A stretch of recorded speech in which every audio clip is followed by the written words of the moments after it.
마태복음 5장 13절에 16절 말씀. 너희는 세상의 소금이니 소금이 만일 그 맛을 잃으면 무엇으로 짜게 하리요? 후에는 아무 쓸데없어 다만 밖에 버려져 사람에게 밟힐 뿐이니라. 너희는 세상의 빛이라. 산 위에 있는 동네가 숨겨지지 못할 것이요 사람이 등불을 켜서 말 아래에 두지 아니하고 등경 위에 두나니 이러므로 집안 모든 사람에게 비치느니라.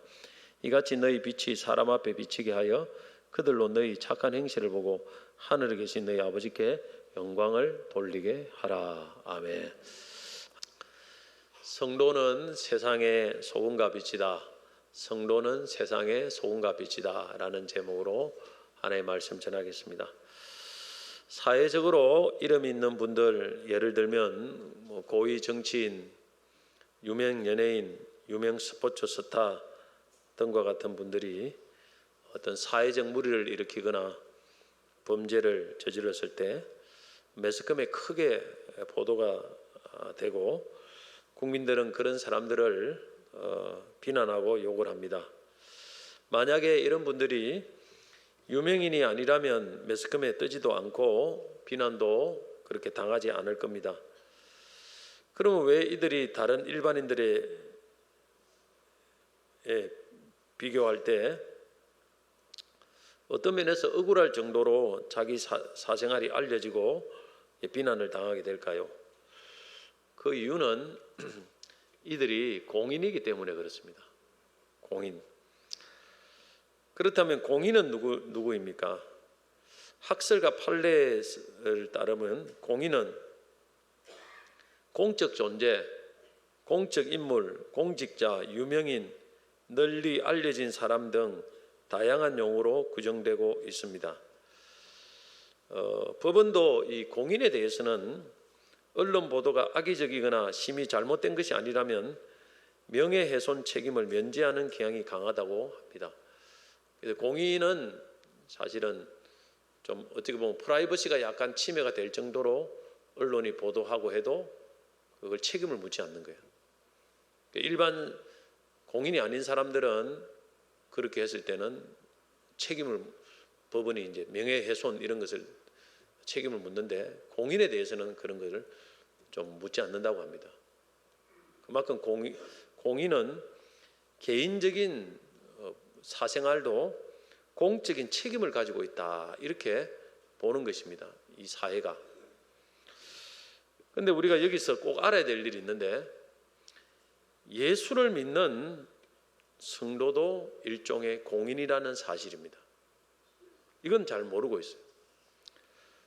그래서 예수를 믿는 성도가 조금만 잘못하면 세상에서 크게 이슈가 되고 또 비난을 당해도 보통 세상 사람들보다 훨씬 크게 비난을 당하고 욕을 먹습니다. 이게 뭐냐면은 사회적인 지금 관념이 우리가 예수 믿는 성도도 공인이라고 생각하기 때문에 그래요. 한번 좌우에 한번 말을 하겠습니다. 당신은 공인입니다. 여러분들 굉장히 여러분 공인은 아무나 되는 건 아닌데 갑자기 예수를 믿자 말자 공인이 돼버렸어요. 내가 원치 않든 원하든 공인이 돼버렸습니다. 그래서 뭐 사실 교회도 크지도 않는 뭐 조그만한 게 알아주지도 않는 목사님이 하나 어떤 문제를 저질러 버리면 그게 막 매스컴에 탁 뜨는 거예요. 목사가 이렇게 했다 이렇게 항상 목사라는 타이틀이 딱 붙어요. 담임 목사만 그런 게 아니라 부목사도 그래요. 예전에 뭐 큰 교회 있는 부목사 서울에 어떤 문제를 저질렀어요. 그게 어느 교회 목사가 부목사. 이 타이틀이란 것은 참 무서운 겁니다. 공인이기 때문에 그렇습니다. 공인이기 때문에. 그리고 우리 어떤 성도들이 뭐 어떤 권사님이나 장로님이 보면 항상 그 안에 붙어요. 권사가 이렇게 되고 뭐 그 사람 마음 되는데 꼭 권사가 이렇게 되느냐 이렇게 하는 거죠. 장로가 그렇게 되느냐. 죽을 때까지 따라다녀요. 이거. 죽을 때까지 이거는 은퇴를 해도 이거는 죽을 때까지 따라다니거든요. 어떤 분은 이렇게 반문할 겁니다. 왜 나는 공직자도 아니고 유명인도 아닌데 왜 공인인가?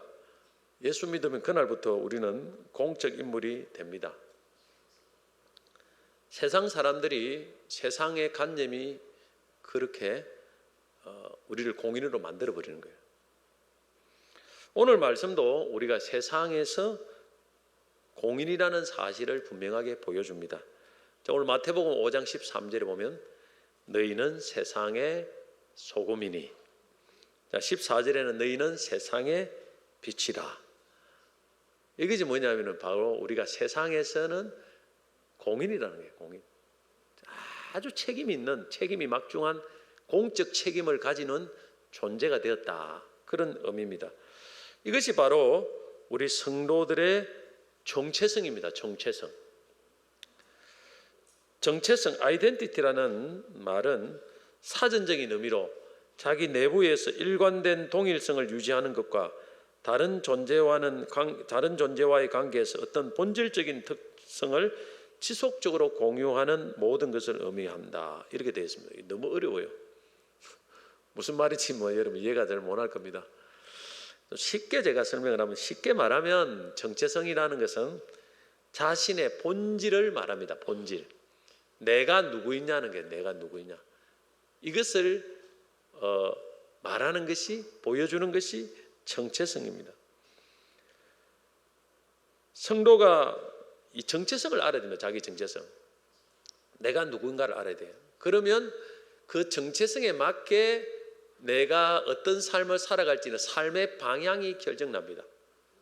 그럴 때 최상의 삶을 살아갈 수가 있는 것입니다. 어떤 물건도 이게 어떤 물건인가를 바르게 알아야 잘 사용할 수 있습니다. 광해라는 1000만 관객을 이상 동원한 유명한 영화가 있습니다. 참 아주 그 감명 깊은 영화였죠. 왕을 꼭 닮은 가짜 임금이 왕 노릇을 합니다. 그런데 이 완전 상놈이 이제 왕하고 똑같이 생기기 때문에 왕 노릇을 하는데 이 왕궁에 들어갑니다. 그런데 거기서 이제 신하들이 이제 그릇을 하나, 이만한 그릇을 떠줘요. 그래 아마 손 씻을 그릇이가 손 씻을 그릇입니다. 그런데 그 그릇을 보고 상놈이 뭐 압니까? 그러고 물이 담겨 있으니까 그걸 먹는 물이냐고 벌컥벌컥 마셔버립니다. 이렇게 그런 장면이 나옵니다. 물그릇의 용도를 알지 못하기 때문에 그렇습니다. 제 어머니도 과거에 샤브양에 갔을 때 월남쌈을 이렇게 녹아 먹는 물이 있지 않습니까? 거기다 손을 씻더라고요. 뭐 하는지 모르고. 이처럼 우리 성도들도 자신의 정체성, 내가 누군지를 모르면 자신을 바르게 사용하지를 못해요. 정체성이라는 건 너무너무 중요합니다. 우리 성도의 정체성은 많이 다양한데 몇 가지를 한번 요약을 해보면, 첫째는 하나님과의 관계에서 우리는 하나님이 창조하신 피조물이고 하나님이 구원하신 하나님의 존귀한 자녀입니다. 이게 우리의 정체성입니다. 그래서 하나님이 내 아버지가 되십니다. 할렐루야. 하나님이 누구라고요? 내 아버지가 되신대요. 이게 우리의 정체성이에요. 그래서 하나님께는 우리 성도보다 더 존귀한 존재는 없습니다. 가장 존귀하게 여깁니다. 하나님께서 우리 자신을. 이게 우리의 정체성인데, 결국에는 많은 사람들이 왜 하나님을 떠나느냐? 왜 하나님을 말고 왜 다른 것을 자꾸 떠나고 하나님 외에 다른 우상을 섬기느냐? 정체성을 모르기 때문에 그래요. 우리는 하나님의 사랑받는 가장 존귀한 존재인데 이걸 모르는 거예요. 이걸 모르기 때문에 결국에는 하나님을 버리고 우상을 섬기는 거예요. 하나님이 답답한 거예요. 내가 너희를 그렇게 존귀한 존재로 내가 이렇게 너희를 인정하고 있는데 왜 나를 떠나느냐는 거지, 하나님께서. 이 정체성이 내가 하나님의 사랑받는 은혜받은 최고의 존재다 하는 것을 알면 그 정체성을 갖고 있으면 우리가 하나님께 감사할 수 있습니다. 예배할 수 있고 찬양할 수 있습니다. 그리고 하나님께 기도할 수 있습니다. 여러분 우리 세상살이 미래가 얼마나 불확실합니까? 염려와 두려움이 많지요. 근데 이걸 없애는 방법은 간단해요. 우리의 정체성만 하면 됩니다. 내가 누군가 그거를 기억하고 묵상하면 금방 두려움이 사라지게 됩니다. 이사야서 43장 1절 보면 야곱아 너를 창조하신 여호와께서 지금 말씀하시느니라. 이스라엘아 너를 지으시니가 말씀하시느니라. 너는 두려워하지 말라. 내가 너를 구속하였고 내가 너를 지명하여 불렀나니 너는 내 것이라. 하나님이 우리에게 네가 누군지를 가르쳐줍니다. 너는 나의 창조물이다. 내가 너를 구원했다. 너는 내 것이다. 두려워하라. 놀라지 말라. 정체성을 알아야 됩니다. 여기에서 흔들려 버리면요 사람들이 모든 게 실패합니다. 삶에. 우리 교단의 큰 자랑거리는 세계로 교회 손현보 목사님이 계십니다. 대단하죠. 손현보 목사님 한 20-30명 교회에서 지금 3,000명, 4,000명, 우리 한국에서 참 이름 있는 그런 유명한 교회 목사님 됐는데 이분이 이제 사실 자랐을 때 환경이 너무 불우했습니다. 어머니가 첩입니다. 첩. 본인이 아니라 첩인데 그 자기를 놓고 아버지가 또 4살 때 돌아가셨다면 4살 때. 그래 너무너무 가난하게 살았어요. 그래서 자기 어머니는 사남매를 키우면서 돈 있으면 돈 먹고 죽었으면 좋겠다 할 정도로 돈에 포부가 진 사람입니다. 너무너무 가난하게 살았어요. 그래서 자기는 아버지를 4살 때 아버지가 돌아가시기 때문에 한 번도 아버지를 제대로 불러본 기억이 없는 거예요. 그래서 나중에 늦게 이제 하나님을 믿고 아버지를 보는데 그게 그리 좋더라는 게 하나님 아버지가 아버지가 좋은데 우리는 좋은지도 몰라요. 땅에 아버지가 더 좋은 분도 있고 그래가지고 자기는 기도할 때도 지금도 제목이 많지 않습니까? 교회가 제목이 많은데 그 기도 30분을 갖다가 아버지만 부른답니다. 아버지 하면서 하나님 아버지 나를 불쌍히 여기소서 하면서 아버지 이름을 30분을 부른답니다. 30분간은 기도할 때 그거만 한답니다. 여러분 이게 정체성이에요. 하나님이 내 아버지고 내가 아들 아닙니까? 여러분 우리가 기도할 때 구구절들이 논문 쓰는 것도 아닌데 엄청 여러분 복잡하게 기도한다고 해서 응답 잘 되는 게 아니에요. 기도 안 되면 하나님 이름만 부르면 됩니다. 특히 아버지 부르면 돼요. 하늘 아버지. 우리 애지가 아버지 집에 가면 왜 기도하더라고. 제가 하늘 아버지 해야 돼요. 아버지 그러니까 내 부른 줄 알고 그랬더니 하늘 아버지 부르고 있더라고. 그거를 자꾸 부르는데 이 정체성이 되는 거 아닙니까? 내가 하나님 자녀다. 여기에서 모든 문제가 해결되는 거예요. 사실은 우울증도 해결되고 근심도 해결되고 불안도 해결되고 미움도 해결되고 기도를 알아야 됩니다. 여러분 기도가 막힐 때는 하나님을 이름만 불러도 됩니다. 특별히 하늘 아버지, 하늘에 계신 우리 아버지 그걸 계속 부르면 여기서 다 문제가 풀어지게 돼 있는 거예요. 사실 또 우리가 죄와의 관계에서 우리의 정체성도 정체성은 죄를 용서받고 죄인이 아닌 의인이 되었습니다. 비록 우리가 지금 죄를 계속 부족해서 짓고 있지만은 우리가 하나님이 우리의 십자가에서 예수님이 우리 죄를 용서했기 때문에 우리는 결코 지옥 가는 정죄를 당하지 않습니다. 그런데 마귀는 항상 이 우리의 죄의 문제를 가지고 우리 공격해요. 그러니까 우리가 자꾸 이렇게 의인이 아닌 것처럼 생각합니다. 특별히 이제 나이가 드신 분들이 교회를 늦게 나와서 예수를 믿으면 죄가 많잖아요. 하나님 예수님은 당신의 죄를 다 용서했다 해도 자꾸 또 죄를 짓거든. 오늘도 짓고 내일도 지으니까 내가 이 죄 지어가지고 천국 가겠느냐 이런 생각을 많이 갖고 있어요. 나 천국 못 간다는 건 내가 죄를 많이 지어가지고. 아니다. 예수님이 우리 죄를 다 용서해서 이미 우리는 의인이 되고 그 예수님 보혈 때문에 우리 천국 간다. 이게 안 믿어지는 거예요. 쉽게. 그래서 우리 어머니한테도 가면 제가 이 부분을 계속 강조합니다. 계속 강조해요. 이게 못 믿으니까. 이게 안 믿어지면 내가 구원의 즐거움이 없어요. 구원의 확신이 없어요. 그래가지고 신앙생활을 못하는 거예요. 마귀에 끌려다니는 거예요. 항상 불안한 거예요. 그 정체성이라는 게 너무너무 중요합니다, 여러분. 우리 학생들 이 정체성이 부족하면, 내가 누군가를 부족하면요, 여러분 뭐 봉사 안 해도 소용이 없어요. 봉사하고 나서 우울증 걸리고 뭐 딴 거 하고 교회 나오면서도 온통 변화도 없고 맨날 근심 염려가 떠나지 않습니다. 정체성의 문제라는 것을 알아야 됩니다. 로마서 8장 1절 보면, 그러므로 이제 그리스도 예수 안에 있는 자에게는 결코 정죄함이 없나니 이는 그리스도 예수 안에 있는 생명의 성령의 법이 죄와 사망의 법에서 너를 해방하였습니다. 할렐루야. 이게 우리의 정체성입니다. 또 우리가 한 가지 더 정체성을 살펴보거든요. 세상과 관련한 정체성입니다. 세상과 관련해서 우리는 세상의 소금과 빛이다. 세상의 소금이 되라고 말하지 않았어요. 소금이고 너희는 빛이다. 빛이 되라고 말하지 않습니다. 우리가 소금이고 세상의 빛이기 때문에 소금과 빛의 역할을 하는 것이지, 소금과 빛의 역할을 함으로써 소금과 빛이 되는 것이 아닙니다. 정체성이 먼저고 삶이 그 다음입니다. 이걸 분명히 우리가 구분해야 됩니다, 여러분. 우리가 예수의 증인입니다. 우리는 예수의 증인이라는 정체성을 갖고 있기 때문에 예수를 전하는 것이지, 예수를 전함으로 증인이 되는 건 아니에요. 그래서 우리 성도들은 세상의 소금과 빛입니다. 그래서 세상에 무관심하면 안 돼요.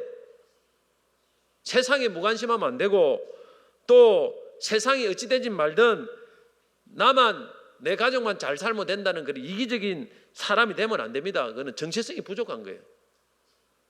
오히려 세상에 선한 영향을 끼치며 살아야 됩니다. 세상과 관계하면서 아주 현저한 영향을 미쳐야 됩니다. 성경에서 하나님이 우리에게 주신 최고의 계명은 두 가지입니다. 첫째는 하나님을 사랑하고, 둘째는 이웃을 사랑하랍니다. 이웃을 내 몸처럼 사랑하랍니다. 마태복음 22장 37절 39절에 보면 예수께서 이르시되 내 마음을 다하고 목숨을 다하고 뜻을 다하여 주 너의 하나님을 사랑하라 하셨으니 이것이 크고 첫째 되는 계명이요 둘째도 그와 같으니 내 이웃을 내 자신같이 사랑하라 하셨으니, 자, 하나님과의 관계에서 우리는 하나님의 최고로 사랑받는 구원받은 자녀가 되었습니다. 그 정체성을 있으면 그걸 가지고 하나님을 사랑하는 거예요, 결국. 그 정체성 때문에. 그리고 우리는 세상의 소금과 빛입니다. 소금과 빛이에요. 그래서 이 정체성을 분명히 가지면 우리가 이웃을 내 몸처럼 사랑해야 되는 것입니다. 그 정체성 때문에. 누가복음 10장에 보면 강도 만난 이웃이 죽어가고 있을 때 제사장과 레위인은 보고 도망갔습니다. 왜냐하면 괜히 거기에 간섭하다가는 시간도 낭비되고 돈도 낭비되고 모든 게 낭비 안 됩니까? 얼마나 귀찮습니까? 남의 일에 간섭하고 뭔가를 해결한다는 것이. 그런데 그 한 사마리아인은 그걸 보고 지나치지 않았습니다. 자기 짐승에 태워서 주막에 데리고 가서 치료해주고 회복시켜 주었습니다. 누가 그 이웃이 됩니까? 예수님은 이 강도 만난 사람이 바로 우리의 이웃이다, 그렇게 말씀을 했습니다. 세상에는 수많은 사람들이, 강도 만난 수많은 사람들이 있습니다. 너무 많아요, 전부 다. 그런데 이들을 외면하고 무관심하는 것은 우리가 세상의 소금과 빛이라는 정체성을 모르기 때문에 그런 거예요. 세상 사람들은 그렇게 삽니다. 왜냐하면 그런 정체성이 없기 때문에. 그러나 우리는 세상의 소금과 빛이니까 그들에게 관심을 가지고, 또 내가 도와줄 수 있는 범위, 모든 사람을 다 도와줄 수는 없습니다. 내가 사람이 한계가 있으니까 내가 할 수 있는 범위 내에서 내가 최선을 다해서 그를 도와주는 거예요. 교회도 마찬가지입니다. 수많은 사람들이 뭐 이거 필요하다, 저거 필요하다, 요거 필요하다, 요거 필요하다, 뭐 다 100%는 못 해요. 그러나 내가 할 수 있는 범위 내에서 힘을 다해서 도와주는, 그게 세상의 소금과 빛입니다. 의사는 여러분, 자기가 사적인 여행을 가더라도 갑자기 환자가 생기면 뛰어들어서 그 환자를 치료합니다. 비행기를 탔는데 의사 없습니까? 그럼 의사 가서 그 응급 환자를 치료하는 거예요. 그 의사 정체성이기 때문에 그런 것입니다. 간호사도 마찬가지입니다. 길 가다가 심장마비 걸린 간호사, 어느 간호사가 가서 막 응급 조치해가지고 살려낸 그런 것이 매스컴에 보도됐지 않습니까? 간호사기 때문에 그런 거예요. 그런 정체성을, 그 사람들은 좋은 정체성을 갖고 있는 좋은 의사고 좋은 간호사입니다. 의사인데 아이고 내가 지금 여행 왔는데 뭐 내가 지금 병원에서는 의사지 뭐 내가 지금 뭐 어디 지금 하와이 놀러 가는데 뭐 내가 지금 여기서 의사가 내가 뭐 의사 불러도 뭐 눈 딱 감고 뭐 모른 체 하자. 그래 버릴 수 있습니다. 그 사람은 진정한 의사는 아니에요, 사실은. 소방관도 여러분들 보십시오. 소방관이라는 분은 어디 자기가 휴가를 가고 오프를 다녀도 어느 순간에 사고가 나면은 금방 그 소방관의 정체성을 가지고 그 사고를 수습하는 것을 봅니다. 소방관이기 때문에. 우리 예수 믿는 성도들은 세상의 소금과 빛입니다. 어디를 가더라도 우리는 복음을 전하고 사람들에게 기도해주고 예수를 통해서 그들을 치료하는 겁니다. 할렐루야. 그게 정체성이에요, 여러분들이. 우리가 정인입니다. 세상의 소금과 빛이에요. 어려운 사람들을 도와주는 이것이 바로 성도의 정체성입니다. 이번에도 고려신학대학원 우리 천안의 신학대학원에서 우리 총회를 계속 하는데 화요일부터 누구를 전도해야 될란가 이제 신학대학원에 가니까 전부 다 목사 장로들밖에 안 나와 있어. 총회를 하니까 직원들 다 예수 다 믿어. 이거 누굴 전해야 되는가? 전도는 해야 되겠는데 이래 찾다가 보니까 그 신대원 안에 사람들이 이제 뭐 노점상으로 장사하는 거죠. 사람들이 하도 많이 오니까 총회하는 그 사람들이 들어와 있더라고. 또 어떤 사람은 그 중에 또 보면 다 기독교 물품을 다 팔아요. 그 사람 다 예수 믿는 사람들이에요. 집사 장로고. 근데 한 사람이 담배를 피고 있더라고. 요거 됐다 이 사람.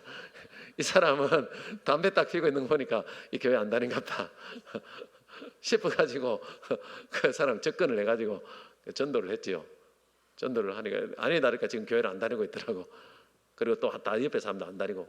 그래가 또 전도를 하는 거예요. 우리 예수 믿는 사람은 이 정체성이 있어야 됩니다. 목사는 어디 가도 복음을 전하는 거예요. 여러분들 가서 우리 친척 집에 가가지고도 예수 안 믿는 사람은 항상 복음을 전하고 또 기도해주고. 여러분 휴가하던데 어딜 가더라도 막 기도하고 안수 기도하고 막 계속 복음 전하고 이거 내가 쉬러 와가지고 막 계속 일을 해야 돼요. 왜냐하면 목사의 정체성이에요. 이게 쉬는 거예요. 어디로 가도 마찬가지입니다, 여러분. 우리가 이걸 잃어버리면 안 돼요. 우리는 세상의 소금과 빛입니다. 그 어려운 사람 보면 또 도와주고 안 그렇습니까, 여러분? 이런 삶을 살아야 된다는 거예요, 우리가. 그러면 세상의 소금과 빛이라는 정체성에 맞는 삶은 어떤 삶입니까? 우리가 정체성이 오고 그 다음에 삶이 옵니다. 정체성에 맞게 내 삶을 맞춤을 해야 돼요. 저는 어릴 때부터 덩치가 컸어요. 항상 덩치가 컸고 조그만한 초등학교 때도 덩치가 컸습니다. 그 옛날에 옷을 입으면요, 제가 나이 8살이면 보통 뭐 우리 어머니 말로 11살, 12살 막 내보다 한 서너 살 많은 그런 사람이 옷을 입어야 돼요. 안 맞아요. 안 그러면 8살짜리 옷을 입으면 아예 맞지를 않아요. 들어가질 않아요. 덩치가 커가지고 허리도 안 맞고 아예 안 맞아요. 그리고 옷을 입으면 이제 키는 그만큼 안 되고 몸은 이 옷을 입어야 되고, 그러니까 큰 옷을 사서 이제 기장을 이제 이게 접어야 됩니다. 접고 단을 올리고 이래야 돼요. 항상 그런 것을 많이 핸드가 돼요. 항상 저는. 그러니까 옷이 이제 태가 안 날 수가 있어요. 내 옷에 딱 맞는 거예요. 내가 맞추면 되는데 맞춤이 아니니까. 우리가 성도들도 마찬가지입니다. 이 세상에 있는 기성 옷이 기성 사람들이 사고관이 있습니다. 여기에다 우리가 딱 맞추면요, 우리가 이 세상 사람들이 사는 삶의 방식에 우리의 삶을 딱 맞춰버리면 태가 안 나요. 어울리지가 않아요. 우리 성도들은. 우리 성도들의 삶의 정체성에 맞는 삶을 맞춤을 해야 돼요. 맞춤을. 그래야 어울립니다. 어울리는 거예요. 그러면 우리 성도들의 삶에 맞는 삶은 어떤 삶이냐? 너희는 세상의 소금이라고 했습니다. 이 소금은 뭐냐면 맛을 내는 거예요. 맛을. 세상의 맛을 내는 역할을 해야 됩니다. 소금의 용도는 사실 맛도 내고 방부제 역할도 하고 정결제로 사용되고 양치질도 하고 로마 시대 군인들 월급으로 사용되는데, 우리가 현재 썩어가는 세상에 이제 뭐 부패를 방지한다는 의미도 있는데, 오늘 이 마태복음 5장의 말씀에는 사실은 맛을 내는 의미가 많습니다. 맛을 낸다. 그래서 13절에 보면 소금이 많이 그 맛을 이루면 무엇으로 짜게 하리요. 짠맛을 내는 거예요. 여러분 아무리 좋은 음식, 좋은 재료로 음식을 만들어도 간이 안 맞으면 그 음식이 맛이 있습니까 없습니까? 맛이 없어요. 못 먹어요. 싱거워서. 소금을 딱 들어가야 제맛이 납니다. 공국을 끓여도 마찬가지입니다. 이 간이 딱 돼야 맛이 나지. 안 그러면 싱거운 맛이 없어요. 우리도 세상에 맛을 내야 된다. 맛을 내는 역할을 하는 게 살맛 나도록 세상을 만들어주고, 그 다음에 세상의 빛입니다. 빛의 정체성은 어두운 세상을 비추어서 밝고 활기차게 만들어주는 그런 역할을 하라는 것입니다. 우리가. 근데 그런 맛을 내는 소금처럼 빛을 비춰주는 빛처럼 어떻게 하면 그렇게 구체적으로 어떻게 하면 그런 삶을 살 수 있을까? 16절에 그 답을 주고 있습니다. 16절 같이 한번 읽어보겠습니다. 마태복음 5장 16절. 이같이 너희 빛이 사람 앞에 비치게 하여 그들로 너희 착한 행실을 보고 하늘에 계신 너희 아버지께 영광을 돌리게 하라. 이게 중요한 거는 착한 행실입니다. 착한 행실. 선한 행실을 하라는 거예요. 그것도 어디서? 세상에서. 그것이 세상의 소금과 빛으로의 삶이라는 것입니다. 착해야 돼요. 우리 성도들은 못되면 안 돼요. 말도 못되게 하면 안 됩니다. 좀 착하게 해야 되고, 행동도 못되게 하면 안 돼요. 표정도 못되게 지으면 안 되고. 못된 사람이 있어요. 가끔 보면. 그래서 우리 성도들은 보면 다 착해야 돼요. 착한 거 보면 아이고 예수 믿는갑다 이래 되지. 교회는 다니는데 못되면 이러면 그죠. 아이고야 꼴값 든다. 교회는 다니지 말든지. 저 다니는 교회 다니지 마라. 아이고 무시라. 착해야 됩니다. 착해야 돼요. 착한 행실의 사람이 되라는 것입니다. 에베소 2장 10절 보면 우리는 그가 만드신 바라 그리스도 예수 안에서 선한 일을 위하여 지으심을 받은 자니 이 일은 하나님이 전에 예비해서 우리로 그 가운데 행하게 하려 하심이라. 하나님이 우리를 창조하신 목적은 선한 행실을 하도록 하기 위한 거예요. 세상에서. 디도스 2장 14절을 보면 그가 우리를 대신하여 자신을 주시면 모든 불법에서 우리를 속량하시고 우리를 깨끗하게 하사 선한 일을 열심히 하는 자기 백성이 되게 하려 하심이라. 하나님이 우리를 깨끗하게 해서 구원하신 목적은 선한 일을 열심히 하는 자기 백성이 되게 하려 하십니다. 우리가 구원받고 나면 천국 가는 게 목적이 아니에요. 천국은 결과로 가는 것입니다. 천국만 생각하면 안 돼요. 이 땅에서 목적이 있습니다. 이 땅에서 하나님 우리를 구원한 목적이 뭐냐면은 착한 일, 선한 행실을 세상에서 해서 세상의 소금과 빛으로 살라는 것입니다. 이해가 됩니까? 그렇게 살아라는 거예요. 그게 하나님 우리를 택하신 목적이에요. 그래서 교회 안에서만 잘하고 그냥 집에 가고 직장에 가면 교회 안에서는 순한 양인데 직장 가면 호랑이가 되는 사람들이 있습니다. 호랑이가. 사람을 잡아먹으려고 하고. 그건 안 돼요. 세상에서 선한 사람이 되라. 세상에서 어디를 가더라도 선한 사람이 돼야 돼요. 은행 심사가 다 선해야 된다. 그게 세상의 소금과 빛입니다. 그러면 착한 행실의 삶은 그럼 어떻게 살아야 착한 행실을 사는 것이냐? 또 이런 우리가 질문이 있지 않겠습니까? 자, 오늘 본문에 보면은 마태복음 5장은 산상수훈입니다. 산상수훈부터 시작되는데 5장 3절부터 그렇게 되죠. 심령이 가난한 자부터 시작되지 않습니까? 그리고 3절부터 12절까지는 팔복입니다. 팔복. 그 다음에 13절부터 16절까지는 너희는 세상의 소금과 빛이다. 이렇게 되어 있거든요. 팔복은 우리가 잘 알다시피 예수님을 믿는 성도들이 살아가야 될 삶의 원칙을, 대원칙을 말한 것이 팔복입니다. 팔복. 그래서 신약 시대의 예수님은 성도들의 삶은 팔복의 삶이 되어야 된다는 것입니다. 그래서 예수님은 단 한 번도 물질이 복이라고 한 적은 없어요. 구약은 있지만은 뭐냐면은 신약 시대의 복은 물질 복보다 우선적인 것이 팔복이라는 것입니다. 팔복. 물질이 복이 아니다는 말은 아니에요. 복이지만은 그보다 훨씬 우선적인 신약 성도들의 복은 팔복이다.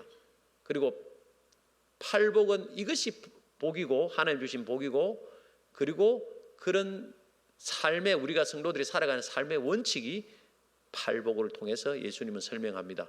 그리고 나서 너희는 세상의 소금과 빛이다 이렇게 했기 때문에, 그러면 세상의 소금과 빛으로 삶은 삶은 어떤 삶이겠습니까?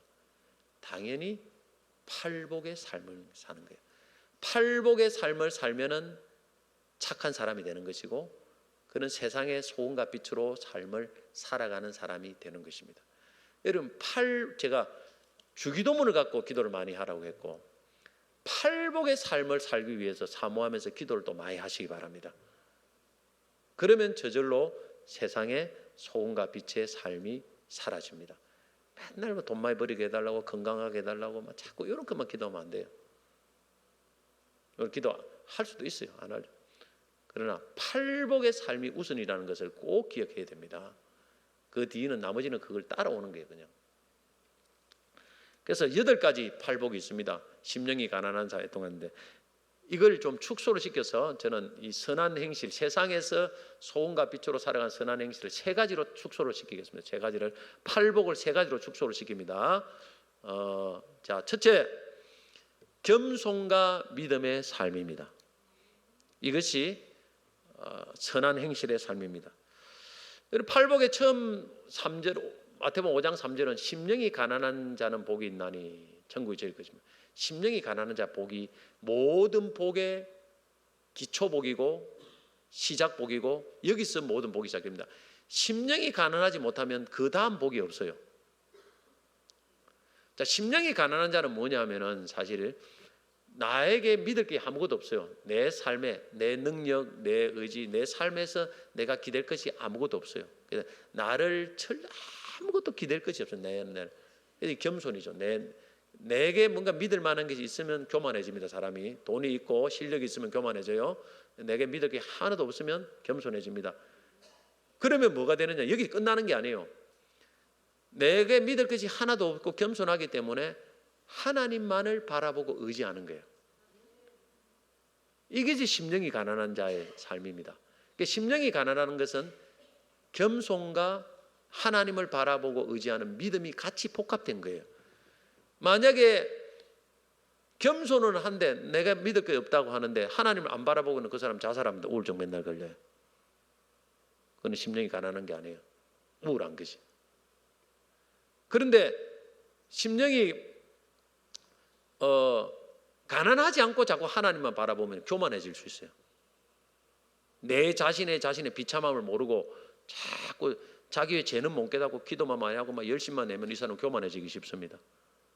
그것도 안 돼요. 그것도 심령이 가난한 건 아니에요. 항상 겸손과 하나님을 바라보는 믿음이 같이 있습니다. 여기에서 착한 행실이 시작되고 이것이 착한 행실의 원동력입니다. 여러분 보십시오. 겸손하지 못한 사람이 선행을 베푸면 그게 자기 의가 될 수가 있어요. 하나님을 바라보지 못한 사람이 선을 베푸면 하나님께 영광 안 돌리고 자기 영광을 가르쳐줘요. 그는 진정한 의미에서 선한 행실이 될 수가 없다는 것입니다. 그래가지고는 세상에 빛과 소금이 안 돼요. 그래, 세상 사람들은 선한 일을 많이 합니다. 명절 같은 데 가면 뭐 많이 하지요. 하는데 다 자기 이름 드러내려고 하는 게 많아요. 그거는 진정한 의미에서 빛과 소금이 되는 것은 아니라는 것입니다. 그래서 믿음과 겸손과 믿음의 삶. 둘째는 의롭고 거룩한 삶입니다. 이것이 빛과 소금의 삶이고 팔복의 삶의 중요한 하나의 부분을 차지합니다. 에베소 5장 9절에 보면은 빛의 열매는 모든 착함과 의로움과 진실함에 있느니라 했습니다. 의로움은 공의로운 삶이에요. 공의로운 삶. 우리가 바르게 살아야 됩니다. 잘 살아보세, 잘 살아보세 아니에요. 그거 갖고는 안 됩니다. 바르게 살아보세. 세상은 잘 산다고 빛이 되는 건 아니에요. 바르게 살아야 세상에 빛이 되고 소금이 됩니다. 악한 세상에서 공의롭고 모든 면에서 깨끗하고 거룩한 삶을 살아야 됩니다. 이것이 빛이 되는 삶이고 소금이 되는 삶입니다. 팔복에는 애통하는 자가 복이 있죠. 두 번째, 왜 애통합니까? 세상의 죄 때문에 애통하는 거예요. 이것이 뭐냐면 그 애통하는 사람이, 죄에 대해서 애통하는 사람이 공의롭게 사는 겁니다. 죄에 대해서 무감각한 사람은 절대 의롭게 살 수가 없습니다. 이게 다 이 복입니다. 그 다음에 마태복음 5장 6절 보면 의에 추리고 목마른 자는 복이 있나니겠습니다.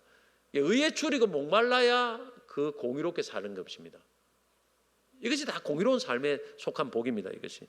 그 다음에 거기서 넘어가서 의를 위하여 박해를 받습니다. 10절에 보니까 의를 위하여 박해를 받는 복이 있나니, 이런 삶을 사는 거예요.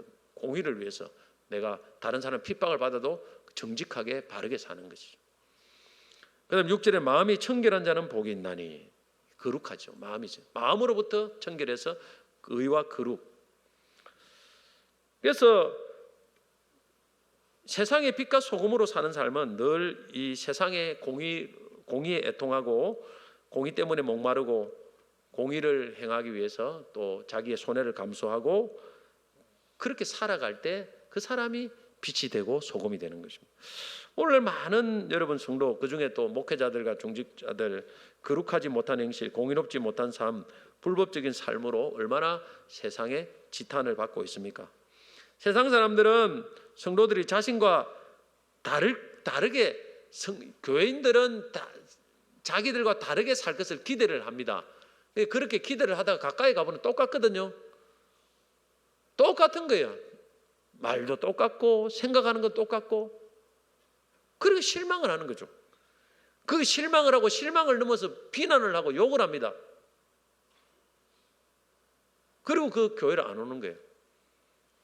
여러분, 우리가 저 팔공산이라든지 아니면 저 우리 봄에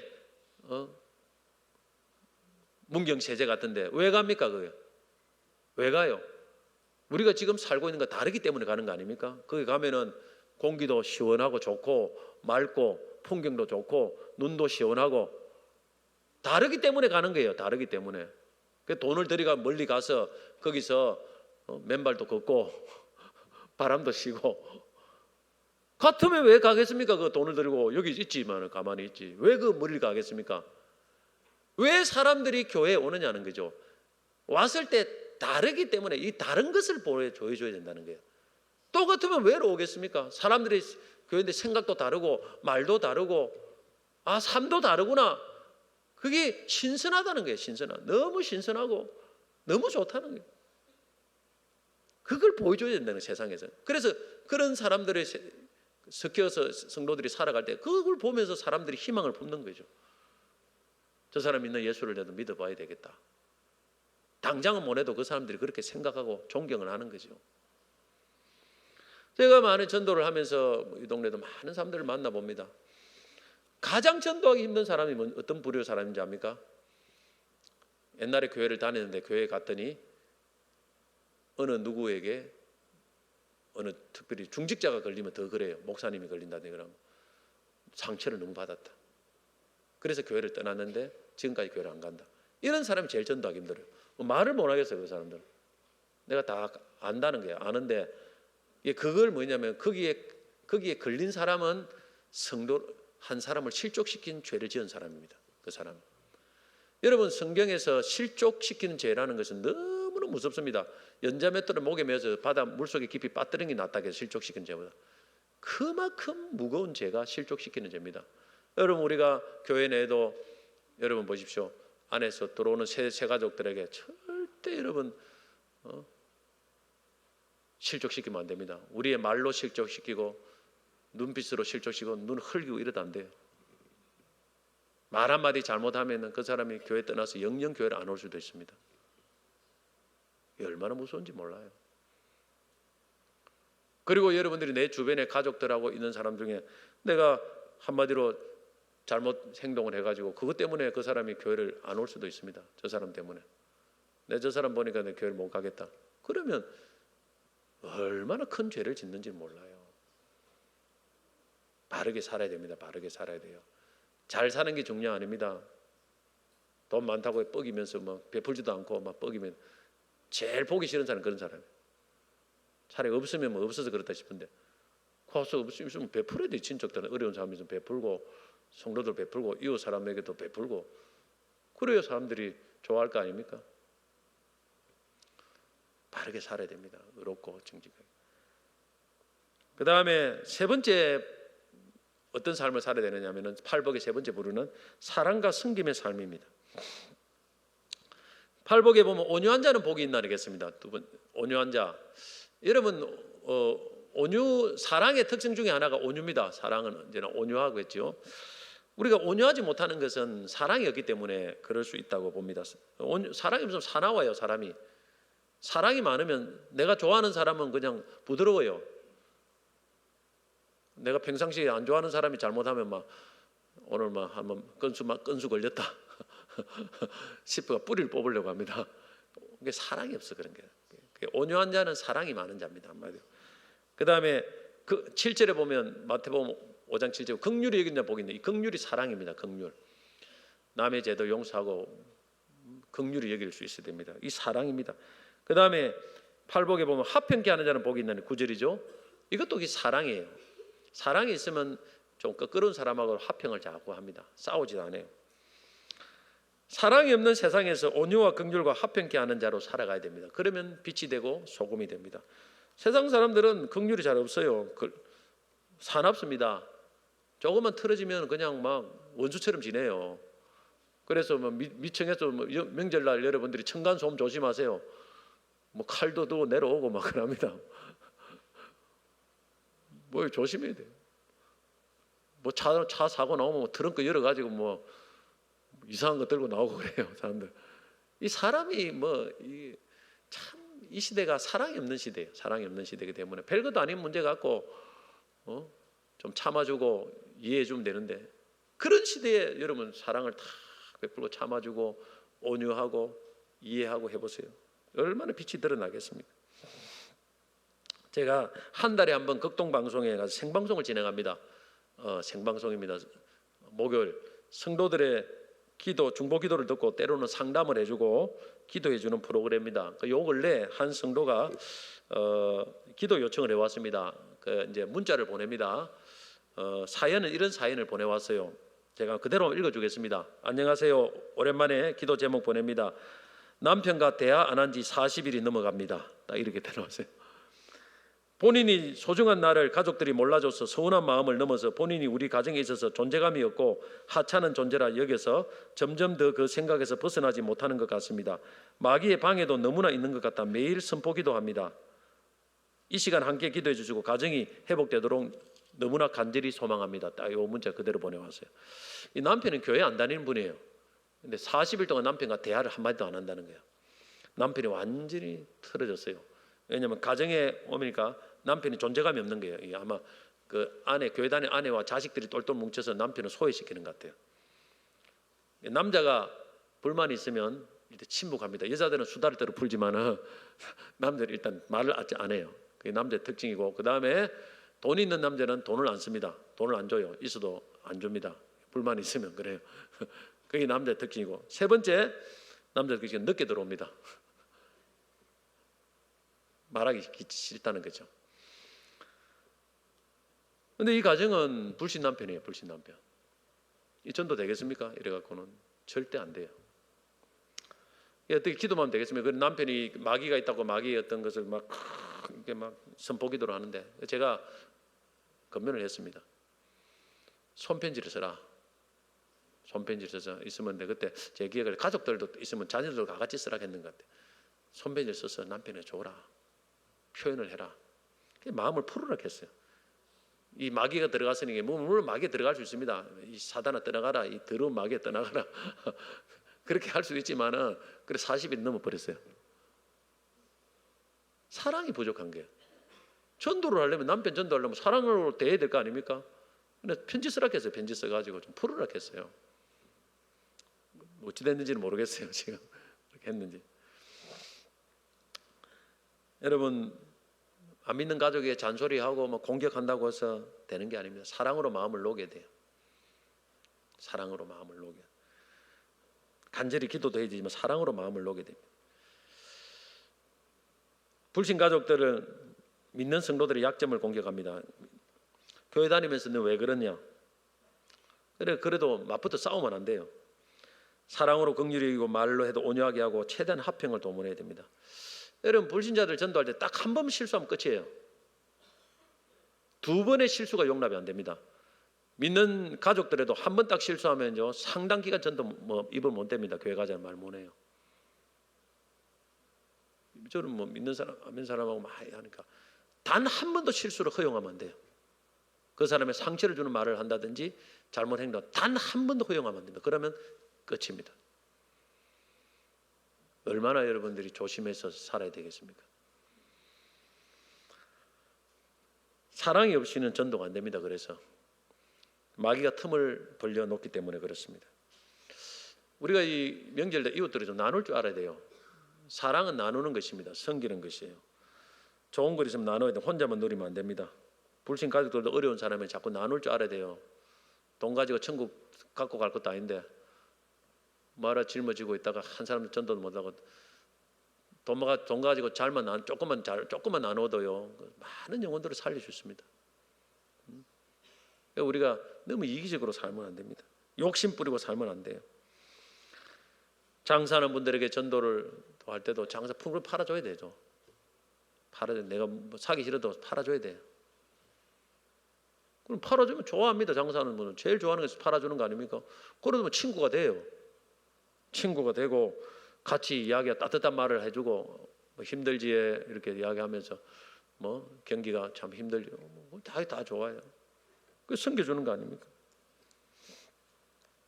그러면 자동적으로 전도가 되는 거예요. 사실 하나님의 영광이 돌려지는 거죠. 이게 뭐냐면 별거 아닌 것 같아도 세상의 소금과 빛을 삽니다.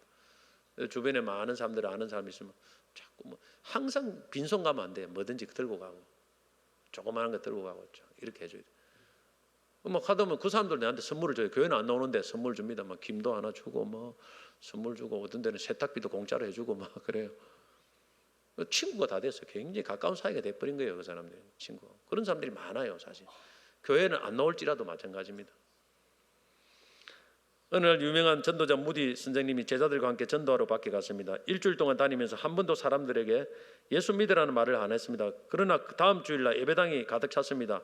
제자들이 신기하고 놀라워서 무디 선생님께 물었습니다. 우리가 예수 믿으라고 한마디도 안 했는데 어떻게 예배당에 사람들이 가득 찼습니까? 하니까 무디 선생님이 이렇게 대답했습니다. 우리가 말로 전도하지 않았지만 그동안 길에 넘어져 우는 아이를 일으켜 주었고 무거운 짐을 싣고 가는 수레를 밀어주었고 불쌍한 사람들을 도와주지 않았는가? 삶이 있어야 됩니다. 대부분 실패하는 사람들이 말만 갖고 하기 때문에 그래요. 사랑이 없어 그런 게 사랑이 없어서. 성도는 정체성에 맞는 삶을 살아야 됩니다. 우리는 세상의 소금과 빛입니다. 절대 세상을 그냥 막 외면하고 살면 안 됩니다. 만약에 그 정체성에 맞는 삶을 살지 못할 때 어떻게 될까요? 오늘 13절 마태복음 5장 13절 보면 너희는 세상의 소금이니 소금이 그 맛을 잃으면 무엇으로 짜게 하려 후에는 아무 쓸데없어 밖에 버려져 사람에게 밟힐 뿐이다. 밟힙니다. 욕을 당합니다. 욕 들어 먹습니다. 밟혀요. 우리가 세상이 성도들을 이렇게 공격하는 게 두 가지입니다. 예수님 말씀대로 살아갈 때 공격을 합니다. 그거는 핍박이에요. 핍박. 그런데 맛을 잃어버려요. 엉엉터리로 살아갈 때 우리를 욕합니다. 그거는 핍박이 아니고 밟히는 거예요. 밟히는 거. 내가 밟히는데 핍박당한다고 착각하면 안 돼요. 핍박을 당할 때는 하늘에 상이 있지만 밟힐 때는 상이 하나도 없어요. 잘 구분하셔야 됩니다. 밟히면 전도 문도 닫히고 아무것도 하나님 영광도 돌리지 못합니다. 하나님이 굉장히 싫어하셔요. 교회도 밟히면 안 돼요. 그러나 세상의 소금과 빛처럼 정체성에 맞게 살아갈 때는 어떻게 됩니까? 16절 같이 한번 읽어보겠습니다. 이같이 너희 빛이 사람 앞에 비치게 하여 그들로 너희 착한 행실을 보고 하늘에 계신 너희 아버지께 영광을 돌리게 하라. 자, 하나님께 영광을 돌리는 거예요. 내가 돌리는 게 아니고 세상 사람들이 나의 행실을 어떻게 하고 보고 행실을 봅니다. 행실을 보고 하나님께 영광을 돌리는 거예요. 이것이 우리가 빛과 소금으로 살아가야 될 가장 중요한 목적입니다. 하나님의 영광, 할렐루야. 그들이 하나님께 영광을 돌리기 전에 그냥 하나님께 영광을 돌리는 이런 말은 안 해요. 어떻게 하느냐? 칭찬을 합니다. 야, 저 사람 좋구나. 저 사람 참 좋은 사람이다. 칭찬을 하는 것이 거의 하나님께 영광 돌리는 거예요. 그리고 나면은 그 사람이 교회 나올 가능성이 높습니다. 이 점을 우리가 알아야 돼요. 초대 예루살렘 교회가 그랬습니다. 사도행전 2장 47절 보면 하나님을 찬미하며 또 온 백성에게 칭송을 받으니 온 백성에게 주께서 구원받는 사람을 날마다 더하게 하시니라. 칭찬을 많이 받아야 전도가 잘 되는 거예요, 사람들이. 여러분, 교회 안에서 사람들과 평가도 중요합니다. 그러면 뭐 투표하면 직분 중직이 올라가야 되겠죠. 그러나 그에 못지않게 중요한 게 있습니다. 세상의 직장에 나가서 여러분 세상의 이웃들에게 어떤 평가를 받는지를 물어봐야 됩니다. 직장에 가서 한번 내가 물어볼 필요가 있어요. 직장 직원들한테 어떻느냐? 어린이집 원장님이 뭐 직원들한테 원장님 어떻는데 나한테 솔직하게 이야기해봐라고. 그럼 물어봐야 돼요. 그래가지고 참 좋습니다. 원장님 너무너무 좋습니다. 이렇게 나오면 그게 된 거고, 뭐 뒤에서 구시렁거리는 그런 소리가 나오면은 그는 참 잘못 상기게 되겠죠. 그래서 자기 직장 평가가 좋아야 돼요, 여러분. 내 직장 평가, 그리고 아파트 내 살고 있는 아파트 내, 동네에서도 교회 평가가 좋아야 돼요. 목사님 평가가 좋아야 돼요. 성도들이 평가가 좋아야 됩니다. 이거 칭찬하고 뭐 좋다 이렇게 돼야 사람들이 그 교회 한 가볼까 이래 되는 거죠. 교회 가봐야 안 된다, 틀렸다, 잘못했다. 여러분, 칭찬 받아야 됩니다. 세상에 칭찬 받고 그들이 하나님께 영광 돌릴 때 전도 문이 열립니다. 그렇게 해보세요. 그런 사람들이 교회 다음에 한번 오라 그럴 때 왜 안 오겠습니까? 행복한 축제 때. 우리가 세상의 빛과 소금으로, 소금과 빛으로 살지 못하니까 사람들이 데리고 올 사람이 없고 전도할 사람이 없는 거예요, 사실. 삶을 돌아볼 필요가 있습니다, 사실. 말씀 맺겠습니다. 성도는 세상의 소금과 빛입니다. 이것이 세상과의 관계에서 우리의 정체성입니다. 우리는 세상에 무관심해서도 안 됩니다. 이기적으로 살아서는 안 됩니다. 선한 영향을 끼쳐야 됩니다. 우리는 이 정체성에 맞는 삶을 살아야 됩니다. 어떻게 해요? 착한 행실을 해야 됩니다. 세상에서 착하게 살아야 돼요. 욕들어 먹고 살면 안 됩니다. 그래서 하나님께 영광 돌리며 세상 사람들이 하나님께 영광 돌리고 영혼들을 구원하도록 그렇게 착하게 살아야 됩니다. 이걸 위해서 우선 겸손과 믿음이 있어야 되고, 의롭고 거룩해야 되고, 사랑과 섬김의 삶을 살아야 됩니다. 그래서 여러분, 이번 그냥 한 번만 되는 게 아니고 꾸준히 그렇게 오랜 세월을 살아야 돼요. 그러면 자동적으로 하나님께서 나에게 전도를 하기 싫어도 전도가 되게 돼 있고, 많은 영혼들이 나를 통해서 예수님 앞으로 돌아오는 놀라운 역사가 일어납니다. 할렐루야.